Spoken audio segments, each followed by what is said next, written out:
Hello students, हम second unit पे हैं दैट इज़ काइनेमेटिक्स और उसमें हम वेक्टर वाले चैप्टर पे चल रहे हैं।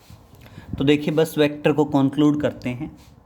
आज कुछ रिजोल्यूशन ऑफ रेक्टेंगुलर कंपोनेंट्स बता देते हैं और कल वाले लेक्चर में रिलेटिव वेलोसिटी, बस फिर इसको कंक्लूड करेंगे, फिर प्रोजेक्टाइल पे आएंगे। तो देखिए, आज हम बात करते हैं rectangular components of a vector. तो देखिए, आज का टॉपिक है that is rectangular components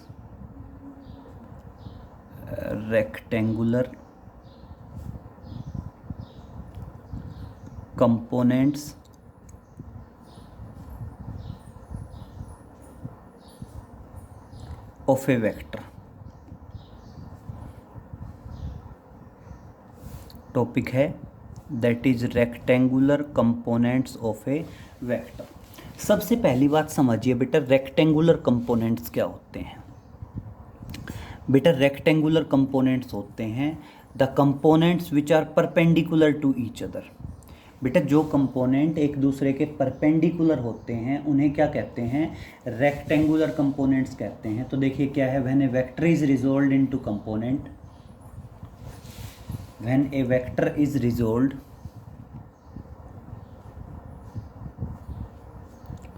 when a vector is resolved when a vector is resolved into its component into its components and these components are perpendicular to each other, these components are at right angle to each other, are known as rectangular components.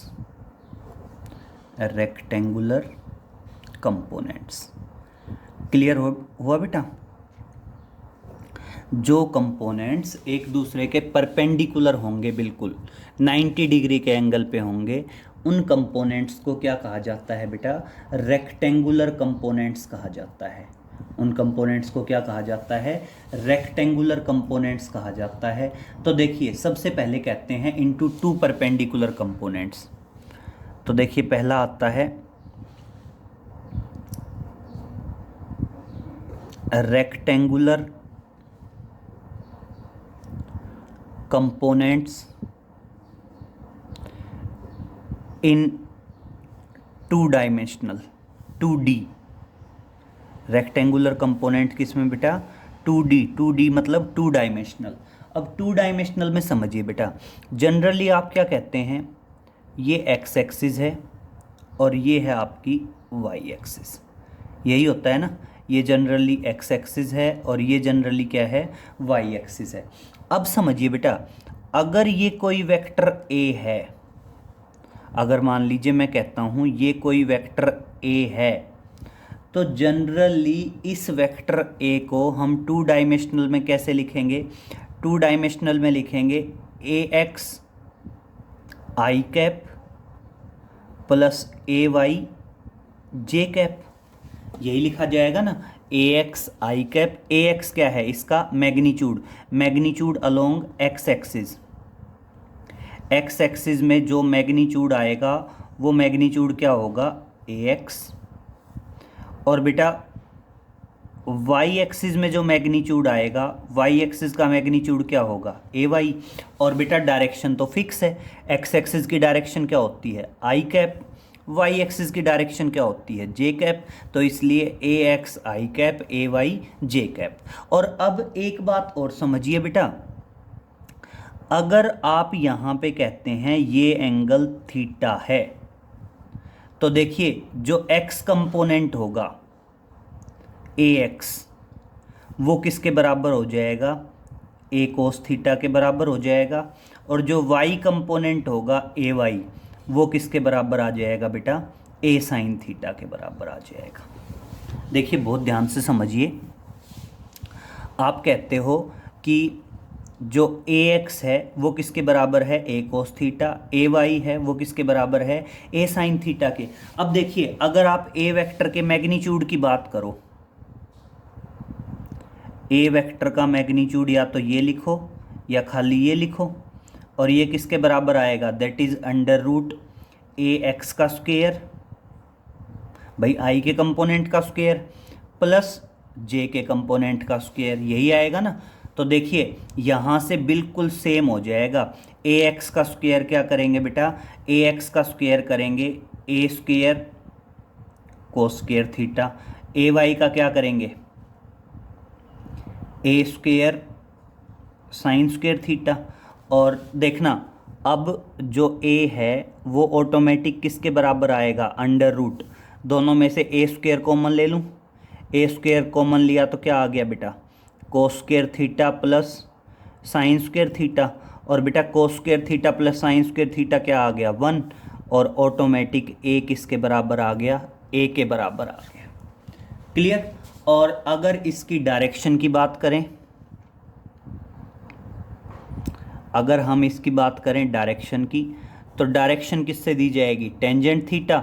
और बेटा tangent theta क्या होता है, perpendicular upon base. अगर ये ए Y है तो ये भी ऑटोमेटिक क्या होगा, ए वाई, और टेंजेंट थीटा क्या आ जाएगा, ए वाई ओवर ए एक्स आ जाएगा। तो इस तरह से आप क्या कहते हैं, थीटा बराबर हो जाएगा that is tangent inverse A Y and A X. Clear. तो देखिए बहुत ज़्यादा क्लियर हुआ कि जो रेक्टेंगुलर कंपोनेंट्स हैं वो रेक्टेंगुलर कंपोनेंट्स क्या आएंगे, 2 डायमेंशनल में होंगे, ए कोस थीटा ए साइन थीटा, और ये जो होगा ये क्या दी जाएगी बेटा, उसकी डायरेक्शन दी जाएगी। क्लियर। तो पहली बात तो ये चीज़ क्लियर हुई। रेक्टेंगुलर कंपोनेंट्स क्या होते हैं बेटा, रेक्टेंगुलर कंपोनेंट्स होते हैं the components which are perpendicular to each other are known as rectangular components. तो देखिए नोट में डाल देंगे, ये यहाँ तक कंक्लूड हो गया है। नोट में डालेंगे कि अगर मान लीजिए कोई वेक्टर है r, कोई वेक्टर है r, अगर बेटा उसका x एक्सिस के साथ एंगल है थीटा, और बेटा y एक्सिस के साथ उसका एंगल है, ये x एक्सिस है ये y एक्सिस है, तो बेटा यहाँ पे इसका जो x कोऑर्डिनेट आएगा वो x कोऑर्डिनेट तो किसके बराबर होगा, r कोस थीटा के बराबर होगा, और जो y कोऑर्डिनेट होगा वो किसके बराबर होगा, r साइन थीटा के बराबर होगा। क्लियर। और अगर कभी सिचुएशन ऐसी आ जाए कि कोई वेक्टर है और उस वेक्टर का y एक्सिस के साथ एंगल दे दे, y एक्सिस के साथ एंगल दे दे, तो इसका मतलब उस टाइम पे बेटा उसका जो y कोऑर्डिनेट होगा वो y कोऑर्डिनेट होगा r कोस थीटा के बराबर, और उसका जो x कोऑर्डिनेट होगा वो किसके बराबर होगा बेटा, r साइन थीटा के बराबर। क्लियर हुआ। तो अगर कभी भी हम वेक्टर रिजोल्यूशन रेक्टेंगुलर कंपोनेंट में 2 डायमेंशनल में स्टडी करेंगे तो जिस तरफ जो एंगल होगा वो कंपोनेंट तो कोस कंपोनेंट होगा, दूसरा कंपोनेंट क्या होगा, साइन कंपोनेंट होगा, और डायरेक्शन हम ऐसे बता ही सकते हैं। क्लियर हो गया। ये तो क्या आया बेटा, रेक्टेंगुलर कंपोनेंट्स इन 2 डायमेंशनल। तो अब अगर मैं 3 डायमेंशनल की बात करूं तो समझिए बेटा, अगर आप कोई भी वेक्टर लिखते हैं, भाई जैसे आप मान लीजिए आप कहते हैं कोई वेक्टर ए है, बेटा किसी वेक्टर ए में क्या लिखते हैं आप, that is A X I cap, A Y J cap, plus A Z K cap. तो बेटा यहाँ पे ये जो A X A Y and A Z are rectangular components, ये क्या हैं बेटा, उनके रेक्टेंगुलर कंपोनेंट्स हैं। क्यों हैं rectangular components, because because these are perpendicular to each other। Clear. तो अगर आप थ्री डायमेंशनल की बात करेंगे तो ये जो तीनों कंपोनेंट आए ए X A Y A Z, ये सब क्या हो जाएंगे बेटा, रेक्टेंगुलर कंपोनेंट हो जाएंगे। ठीक है, इसको आप बोल सकते हैं resolution of two vector into two rectangular components. ये तो किसकी स्टोरी हुई बेटा, थ्री डायमेंशनल की स्टोरी हुई। अगर मैं टू डायमेंशनल की बात करूं तो ए वेक्टर किसके बराबर आएगा, ए एक्स आई कैप आएगा plus A Y J cap आ जाएगा। और यहाँ पे अब A X and A Y ये क्या हैं, are rectangular components, are rectangular components. Clear. ये स्टोरी किसकी है बेटा, ये स्टोरी है थ्री डायमेंशनल की और ये स्टोरी है टू डायमेंशनल की। और वैसे भी हम पढ़ चुके हैं टू डायमेंशनल में एक कंपोनेंट क्या आएगा, कोस, और एक कंपोनेंट क्या आएगा, साइन। जिसके साथ एंगल दिया हो वो कंपोनेंट क्या हो जाएगा, कोस हो जाएगा, और जिसके साथ एंगल ना दिया हो वो कंपोनेंट क्या हो जाएगा बेटा, साइन हो जाएगा। अब यहाँ पे एक दो क्वेश्चन आते हैं, बहुत ध्यान से समझेंगे, इंपॉर्टेंट हैं दोनों। यस, एक क्वेश्चन आता है, बिल्कुल नोट में डाल लेंगे। पहला question, prove that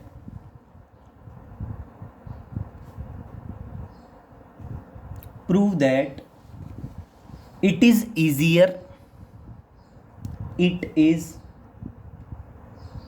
easier to pull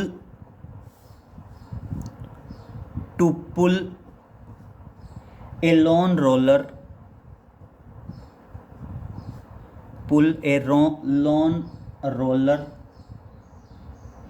than to push।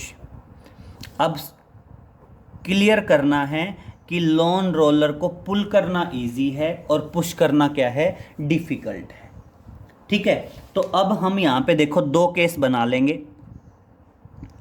एक केस बना लेंगे पुल का और एक केस बना लेंगे पुश का।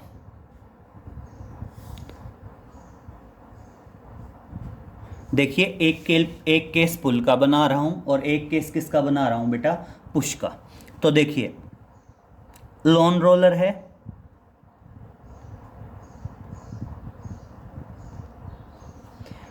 बेटा यही कंडीशन आई ना भाई, आपका क्या है, लॉन रोलर है। अब सबसे पहले समझिए बेटा, लॉन रोलर का वेट तो कहाँ एक्ट कर रहा होगा, डाउनवर्ड एक्ट कर रहा होगा। वेट तो दोनों ही कंडीशन में लॉन रोलर का कहाँ एक्ट कर रहा होगा, डाउनवर्ड एक्ट कर रहा होगा। ठीक है, अब बारी आई पुश की और पुल की। बेटा जब आप इसको पुल करोगे तो एफ फोर्स इधर लगाओगे। अगर आप पुल करोगे तो एफ फोर्स इधर लगाओगे ना, एफ फोर्स वेक्टर। और अगर बेटा पुश करेंगे तो एफ फोर्स इधर से लगाएंगे। अब मेरी बात समझिए, हम अभी अभी डिस्कस कर रहे हैं कि अगर कोई वेक्टर एफ है तो उसको दो कंपोनेंट में रिजोल्व कर सकते हैं। जिस तरफ एंगल अज्यूम करोगे वो कंपोनेंट तो क्या आएगा, एफ कोस थीटा, और बेटा दूसरा कंपोनेंट क्या आएगा, एफ साइन थीटा। लेकिन बेटा ये बात समझिए, वेक्टर रिजोल्यूशन कहां से हुआ, from the tail of the vector. कहां से हुआ, from the tail of the vector. तो देखिए अब यहां पे क्या आएगा, अगर मैं इस वेक्टर के दो कंपोनेंट रिजोल्व करूं तो एक कंपोनेंट तो इस तरफ आ जाएगा, ठीक है, और बेटा एक कंपोनेंट इसके बिल्कुल परपेंडिकुलर हो जाएगा। तो दोनों रेक्टेंगुलर कंपोनेंट्स हो गए। और अगर बेटा मैं ये थीटा मान लूं तो ये कंपोनेंट तो क्या आएगा, ये कंपोनेंट तो आएगा एफ कोस थीटा, और बेटा ये कंपोनेंट क्या आएगा आपका, एफ साइन थीटा आएगा। हो गए वेक्टर रिजोल्व।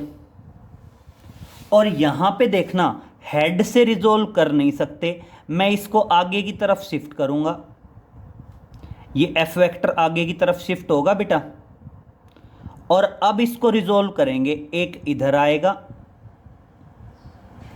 और एक कंपोनेंट आ जाएगा बिल्कुल डाउनवर्ड डायरेक्शन में नीचे की तरफ। अगर ये एंगल थीटा है तो ये कंपोनेंट तो आ जाएगा बेटा एफ कोस थीटा, और डाउनवर्ड जो कंपोनेंट आएगा ये कंपोनेंट आ जाएगा एफ साइन थीटा। तो अब समझिए बेटा, जब पुल करोगे तो फोर्स का एक कंपोनेंट जो मोशन के लिए रिस्पॉन्सिबल है वो तो है एफ कोस थीटा, और इसका जो दूसरा कंपोनेंट है एफ साइन थीटा वो कहाँ एक्ट करेगा, अपवर्ड एक्ट करेगा, और वो क्या करेगा, वेट को कम करेगा। देखो weight downward, F sine theta ऊपर की तरफ, तो इस तरह से अफेक्टिव वेट कितना बचा, अगर मैं यहाँ पे अफेक्टिव वेट की बात करूँ तो अफेक्टिव वेट बचा आपका that is W minus F sine theta, W minus F sine theta. और अब यहाँ पे देखो, यहाँ पे जो पुश था, पुश वाला फोर्स था, उसका जो मोशन के लिए रेस्पॉन्सिबल है वो कंपोनेंट तो क्या है, वो कंपोनेंट तो है आपका एफ कोस थीटा, लेकिन बेटा वेट कहाँ एक्ट कर गया, डाउनवर्ड एक्ट कर गया। तो यहाँ पे देखिए, यहाँ पे आप क्या बताओगे,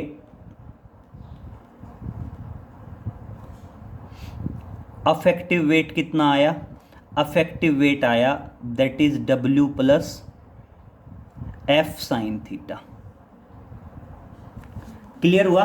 तो अब देखिए बेटा, दोनों में जो कंपोनेंट मोशन के लिए रेस्पॉन्सिबल है वो तो एफ कोस थीटा है, लेकिन पुल के टाइम अफेक्टिव वेट कम है, पुश के टाइम अफेक्टिव वेट ज़्यादा है, और इसलिए पुश करना मुश्किल है और पुल करना इजी है। भाई हमने एक बार डिस्कस किया पुल करते वक्त और एक बार डिस्कस किया बेटा पुश करते वक्त। तो अब देखो यहाँ तक आ गया। अब एक्सप्लेनेशन में क्या लिखोगे, now in both the cases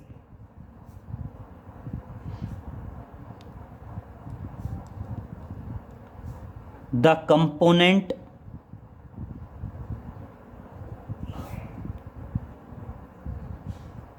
which is responsible for the motion is f cos theta. भाई दोनों ही केसेस में जो कंपोनेंट मोशन के लिए रेस्पॉन्सिबल है वो क्या है, एफ कोस थीटा है, but the effective weight is more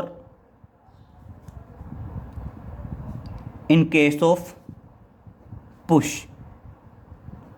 but क्या है बेटा, जो अफेक्टिव वेट है वो पुश के टाइम पे ज़्यादा है। क्यों ज़्यादा है, बिकॉज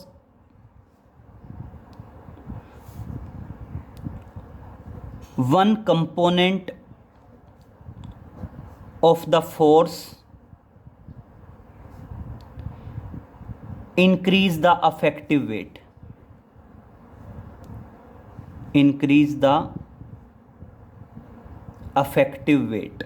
क्योंकि पुश के टाइम पे जो फोर्स का एक कंपोनेंट है वो अफेक्टिव वेट को बढ़ा देता है, ठीक है। और इसलिए कंक्लूड कर दोगे hence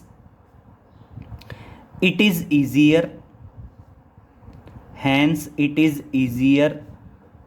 to pull a lawn roller than to push। Clear, काफ़ी इंपॉर्टेंट है और इस तरह से आप बता दोगे, इसलिए आप कंक्लूड कर सकते हो कि लॉन रोलर को पुल करना इजी है और लॉन रोलर को पुश करना डिफिकल्ट है। क्लियर। नेक्स्ट केस चलते हैं बेटा वॉकिंग का, रेक्टेंगुलर कंपोनेंट के रिजोल्यूशन पे ही है। नेक्स्ट केस आ जाता है वॉकिंग ऑफ ए मैन। तो देखिए नेक्स्ट है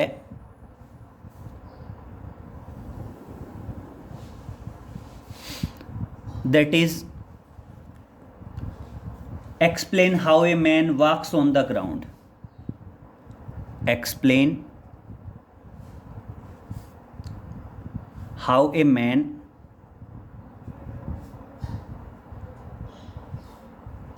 वॉक्स on the ground.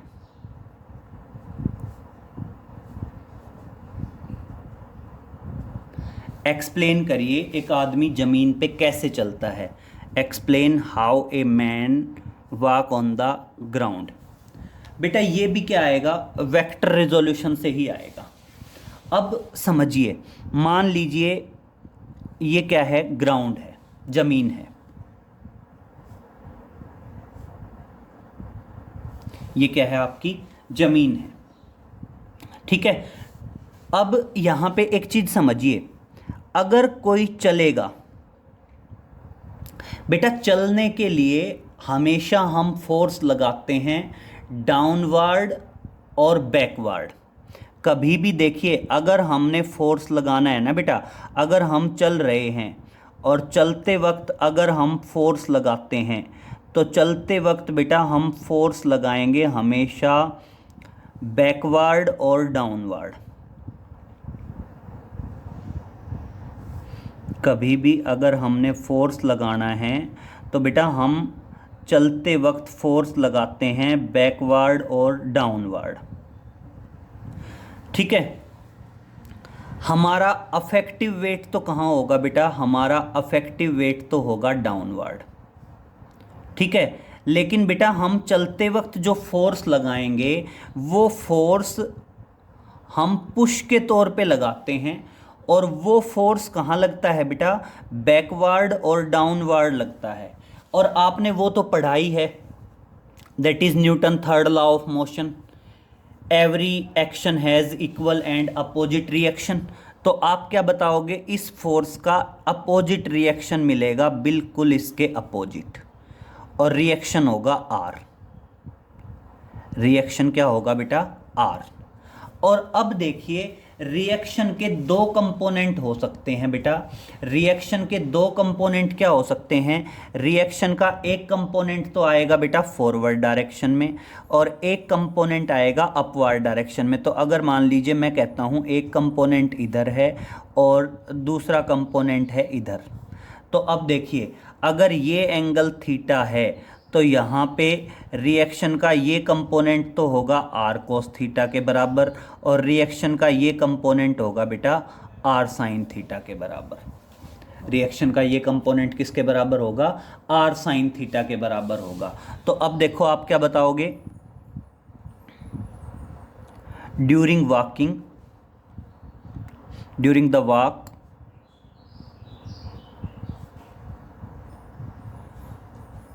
we apply force backward and downward, and we get equal and opposite reaction, equal and opposite reaction R vector. और इस तरह से हमें इक्वल और अपोजिट रिएक्शन मिलता है आर वेक्टर। और अब क्या करोगे,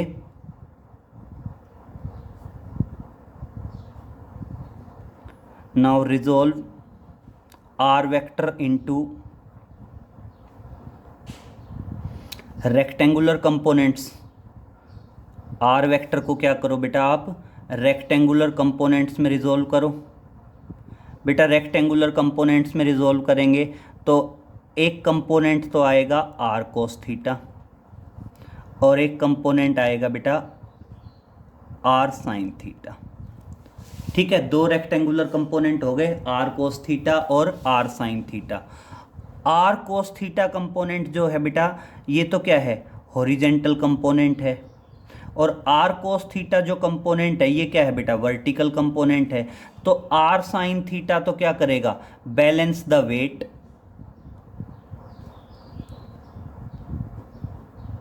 जो आपका आर साइन थीटा कंपोनेंट है, ये आर साइन थीटा क्या करेगा, बैलेंस द वेट करेगा। एंड बेटा जो आर कोस थीटा है that is responsible for the movement, और ये क्या होगा, रेस्पॉन्सिबल होगा किसके लिए, for movement in forward, for movement in forward direction, और ये किसके लिए रेस्पॉन्सिबल हो जाएगा, movement in forward direction. Clear. और आप अगर यहाँ पे बताना भी चाहो ना बेटा, तो आपका जो आर साइन थीटा कंपोनेंट है, आर साइन थीटा कंपोनेंट बराबर होगा एफ कोस थीटा कंपोनेंट के, क्योंकि ये एंगल थीटा है तो उसी के बिहाफ पे आप क्या बता दोगे, ये एंगल भी देखो ये एंगल थीटा है तो ये एंगल भी थीटा होगा, इधर तो आएगा एफ कोस थीटा, तो देखिए ये तो बराबर होगा किसके, आर साइन थीटा कंपोनेंट जो है ये बराबर होगा एफ साइन थीटा कंपोनेंट के, और बेटा जो आर कोस थीटा कंपोनेंट है वो बराबर होगा एफ कोस थीटा कंपोनेंट के, क्योंकि देखिए ये एंगल थीटा है तो ये एंगल भी थीटा होगा, ये कंपोनेंट एफ कोस थीटा आएगा तो आर कोस थीटा तो किसके बराबर होगा, एफ कोस थीटा के बराबर होगा, नीचे की तरफ एफ साइन थीटा आएगा तो आर साइन थीटा किसके बराबर होगा बेटा, एफ साइन थीटा कंपोनेंट के बराबर होगा। तो इस तरह से बेटा आप एक्सप्लेन कर सकते हैं कि हम चल कैसे पाएंगे, मतलब जो रेक्टेंगुलर कंपोनेंट का रिजोल्यूशन है वो वॉकिंग में हेल्पफुल किस तरह से होता है। क्लियर। अब आते हैं बेटा नेक्स्ट पे। नेक्स्ट एक पॉइंट बचा हुआ है that is direction cosine of a vector, direction cosine of a vector. समझिए बेटा direction cosine of a vector क्या होते हैं, direction cosine of a vector होते हैं बेटा तीन, that is cos alpha, cos beta, cos gamma. अब मान लीजिए आप कहते हैं ए वेक्टर बराबर है A X I cap, A Y J cap plus A Z K cap. ठीक है, ये तीन हैं आपके, मतलब जनरली हम कोई वेक्टर को ऐसे लिखते हैं। अब देखिए बेटा आप कहेंगे वेक्टर के तीन कंपोनेंट हैं, एक तो आप बता देंगे cos alpha, cos beta, cos gamma, तीन हैं। एक तो आएगा कोस अल्फा, दूसरा आएगा बेटा कोस बीटा, और तीसरा आएगा बेटा कोस गामा। ठीक है, अब देखिए कोस अल्फा क्या आएगा, कोस अल्फा आएगा जो आई का कंपोनेंट है उसको ए वेक्टर के मैग्नीट्यूड से डिवाइड कर दो, कोस अल्फा आ जाएगा। और बेटा कोस बीटा क्या आएगा, जो जे का कंपोनेंट है उसको ए वेक्टर के मैग्नीट्यूड से डिवाइड कर दो। और बेटा कोस गामा क्या आएगा, जो के वेक्टर का मतलब जो के का कंपोनेंट है उसको ए वेक्टर के मैग्नीट्यूड से डिवाइड कर दो। तो एक तरह से बेटा ये क्या आ गए, डायरेक्शन कोसाइन आ गए। ठीक है, these are the direction cosine. ठीक है, अब जनरली इस डायरेक्शन कोसाइन को एल मान लेते हैं, इसको हम मान लेते हैं एम और इसको मान लेते हैं एन। तो यहाँ से अल्फा किसके बराबर आएगा, अल्फा बराबर आएगा that is cos inverse A X by A. यहाँ से बीटा किसके बराबर आएगा, that is cos inverse A Y over A.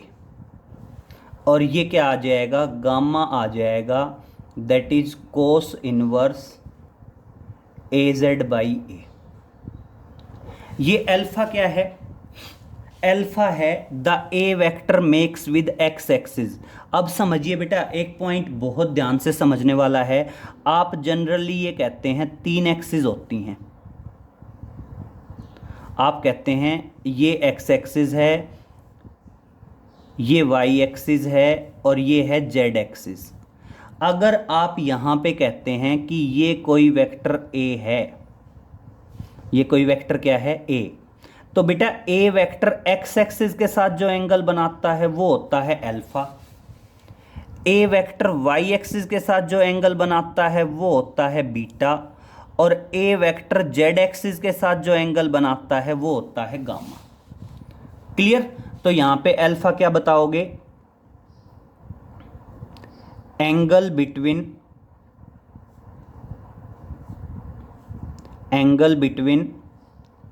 A vector and X axis. ठीक है। सेम यहां पे बीटा क्या बताओगे? बीटा बताओगे that is angle between A vector and Y axis. A vector and Y axis. और सेम बेटा यहां पे गामा क्या बताओगे? गामा बताओगे that is the angle between A vector and Z axis. A vector and Z axis. Clear हुआ? तो अगर वो कहे कभी भी कोई वेक्टर देके और वो ये कहे ए वेक्टर का एक्स एक्सिस के साथ एंगल बताओ, ए वेक्टर का वाई एक्सिस के साथ एंगल बताओ, ए वेक्टर का जेड एक्सिस के साथ एंगल बताओ, तो ये निकल जाएंगे। और ये क्या है? Direction cosine. Now direction cosine, 3 direction cosine दिए जाते हैं, फर्स्ट, सेकंड और ये क्या आ गया बेटा? Third direction cosine. ठीक है। इसको जनरली क्या बोलते हैं? एल। इसको जनरली क्या बोलते हैं? एम। इसको जनरली क्या बोलते हैं? एन। तो देखना बेसिकली अब एक पॉइंट नोट में डालेंगे। क्या नोट में डालेंगे? कि आपका जो L square plus M square plus N square किसके बराबर होता है? 1। तो आप बोल सकते हैं that is cos square alpha plus cos square beta plus cos square gamma that is equal to 1। कभी भी तीनों डायरेक्शन कोसाइन को स्क्वायर करो और ऐड करो। अगर आप तीनों डायरेक्शन कोसाइन को स्क्वायर करेंगे और ऐड करेंगे तो ऑटोमेटिक हमें क्या मिल जाता है बेटा? 1 वैल्यू मिलती है। ठीक है। तो इसी से रिलेटेड एक क्वेश्चन देख लीजिए। एक क्वेश्चन कैरिड आउट करते हैं। मान लीजिए वो कहता है, एक एग्जांपल देख लीजिए। मान लीजिए वो कहता है ए वेक्टर है that is 3i - 2j + 4k और वो कहता है find out the direction cosine. सिर्फ इतना कह देता है फाइंड आउट डायरेक्शन कोसाइन। और क्या कहता है? फाइंड आउट करिए। क्या फाइंड आउट करिए बेटा? डायरेक्शन कोसाइन फाइंड आउट करिए। तो मेरी बात समझिए, डायरेक्शन कोसाइन फाइंड आउट करना आसान है। सबसे पहले ए वेक्टर का मैग्नीट्यूड निकालेंगे। यहाँ से सॉल्यूशन शुरू है। तो सबसे पहले हम क्या करेंगे? ए वेक्टर का मैग्नीट्यूड निकालेंगे।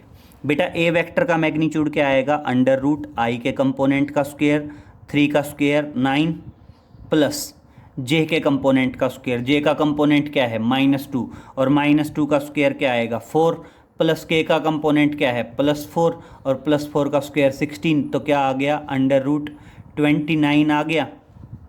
और अब क्या आ जाएंगे? Therefore direction cosine.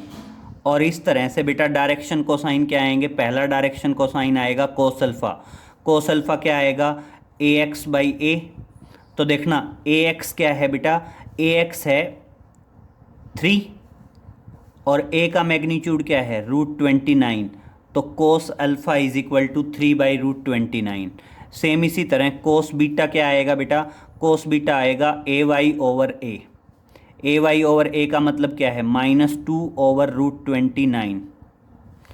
और बेटा कोस गामा किसके बराबर आएगा? That is az/a। और az कितना है? az है 4 और a कितना है? √29। तो इस तरह से ये किसकी वैल्यू आ जाएगी बेटा? ये वैल्यू आ जाएगी कोस गामा की। तो ये क्या आ गए बेटा? These are the direction cosine.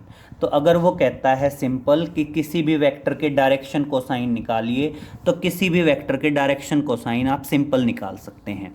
अब मान लीजिए इसी में वो एक एग्जांपल ये कह दे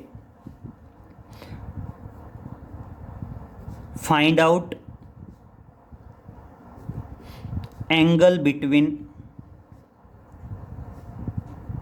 ए vector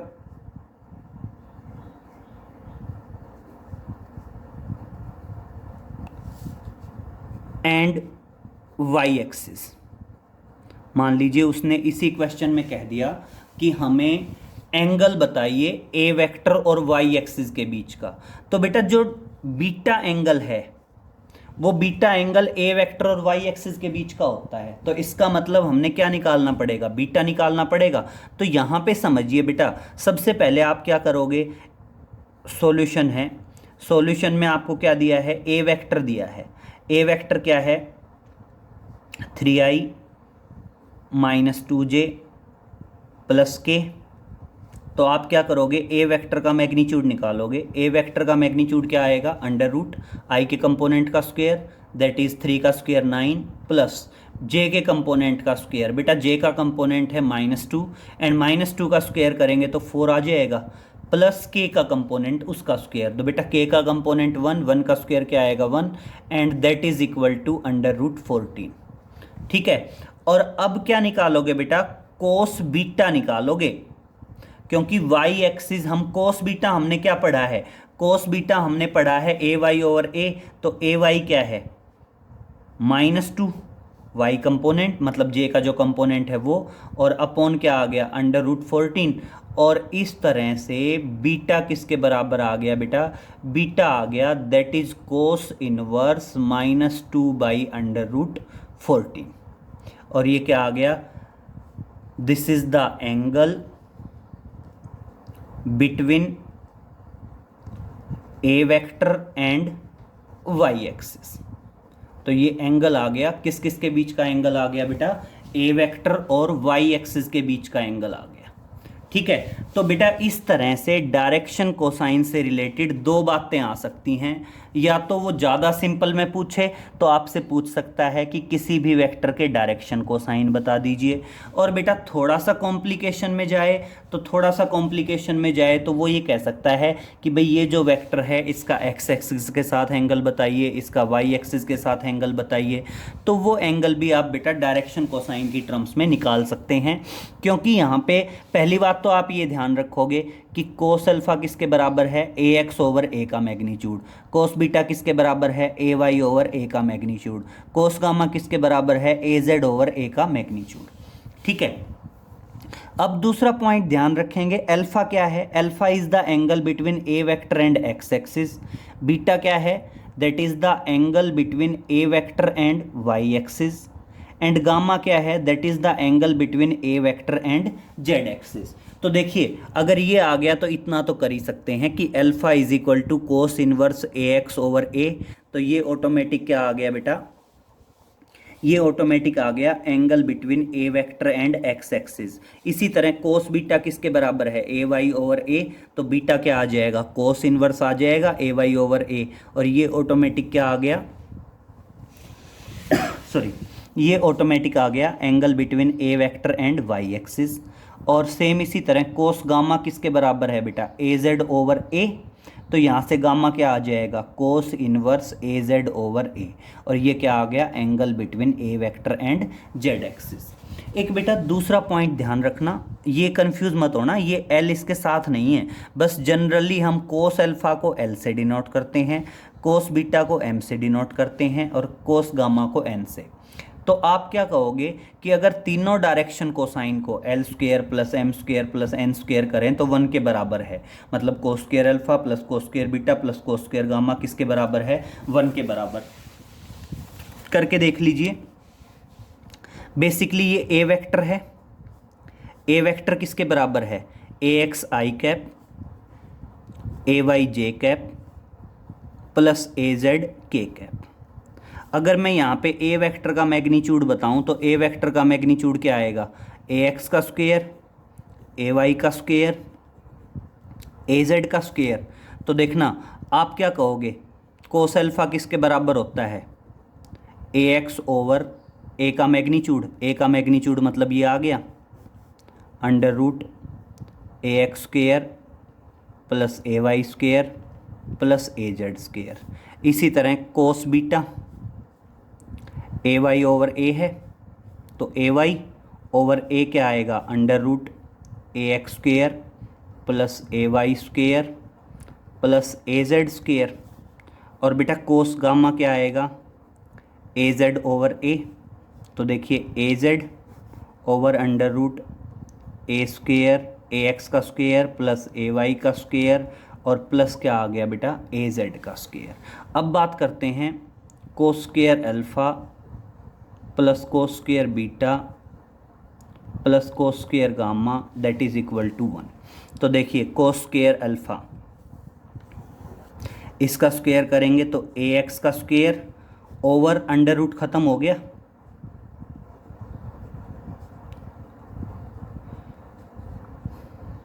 plus cos square beta करेंगे तो ए वाई का स्क्वेयर और नीचे अंडर रूट ख़त्म सेम आएगा, और कोस स्क्वेयर गामा करेंगे तो बेटा ए जेड का स्क्वेयर और नीचे सेम आएगा और बेटा कैंसिल हो जाएगा, तो ऑटोमेटिक किसके बराबर बचेगा 1 के बराबर बचेगा।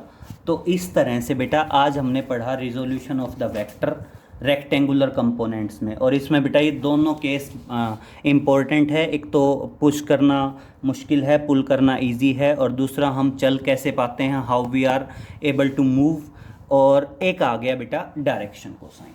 क्लियर? तो ये इतना करेंगे और बाकी नेक्स्ट लेक्चर में हम रिलेटिव वेलोसिटी के बारे में पढ़ेंगे, उसके बाद वेक्टर ख़त्म। ओके बेटा, थैंक यू।